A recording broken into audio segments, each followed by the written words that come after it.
இஎம்ஐயில் வந்து பொருள் வாங்குறது வந்து தப்பு கிடையாது. ஆனால் என்னென்ன பொருள் வாங்குறத பொறுத்து தான் இருக்குது. அதாவது நம்ம வந்து தொழில் சம்மந்தப்பட்ட மாதிரி பொருள் வந்து இஎம்ஐயில் வாங்கி அதை தொழிலை வச்சு பெருக்கி அதை நம்ம வந்து இஎம்ஐ கட்டி நம்ம முன்னுக்கு வர முடியும். சில பேர் அந்த ஆடம்பர செலவுக்காக, அந்த ஆடம்பர வாழ்க்கைக்காக வண்டி வாங்குறது, கார் வாங்குறது,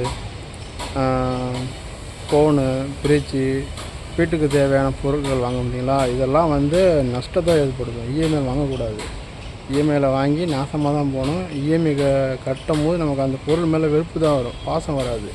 ஒரு டிவியே வாங்குகிறோம், ஒரு 30,000 இஎம்ஐயில் டிவி வாங்கணும்னு வச்சுங்க, நான் சொல்லுவேன் 28 ரூபா இவ்வளோ தான் கட்டுற மாதிரி வரும். ஆனால் அப்படி கிடையாது. கணக்கு கூட்டி கழிச்சு பார்த்தா 40 ரூபா வரையும் கட்டுற மாதிரி வரும். அதில் பெனால்ட்டி, மயிறு, மட்டனு. நம்ம வந்து 25ஆந்தேதி டிவி வாங்கினோம்னா அடுத்த மாதம் 25ஆந்தேதி தான் டிவி கட்டுற மாதிரி இருக்கணும். அப்படி கிடையாது. நம்ம எல்லாமே 1ஆந்தேதி கட்டுற மாதிரி வருது. அப்படிங்கும் போது பேங்கில் வந்து காசு அக்கௌண்ட்டில் இருந்தாலுமே அவங்க இஎம்ஐ பணத்தை எடுக்க மாட்டாங்க. எடுக்காமல் என்ன பண்ணுறாங்கன்னா, அவங்க சர்வர் வேலை செய்யலை, அதனால் அவங்களுக்கு வந்து நான் பெனால்ட்டி போடுறோம் அப்படின்னு நம்ம கார்டை பிளாக் பண்ணுறோம், அதை எடுக்க 600 700 ஆகும். இப்படியே நம்மளை போட்டு சாகடிச்சிடும். இதே ஒரு தவணைக்கு வாங்கினா கூட இந்த பிரச்சனை வராது.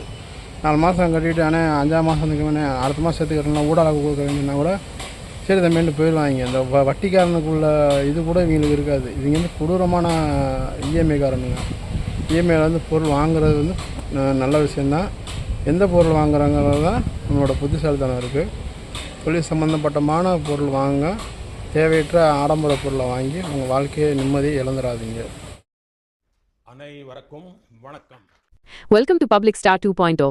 அரசியல், சினிமா, நகைச்சுவை மற்றும் சமூக வலைத்தள செய்திகள் என அனைத்தும் ஒரே இடத்தில். உங்களுக்கு இந்த வீடியோ பிடித்திருந்தால் லைக் செய்யுங்கள், உங்கள் கருத்துக்களை கமெண்டில் தெரிவியுங்கள், உங்கள் நண்பர்களுடன் ஷேர் செய்யுங்கள். மேலும் இதுபோன்ற சுவாரஸ்யமான வீடியோக்களை பார்க்க பெல் பட்டனை அழுத்தி சேனலை சப்ஸ்கிரைப் செய்யுங்கள்.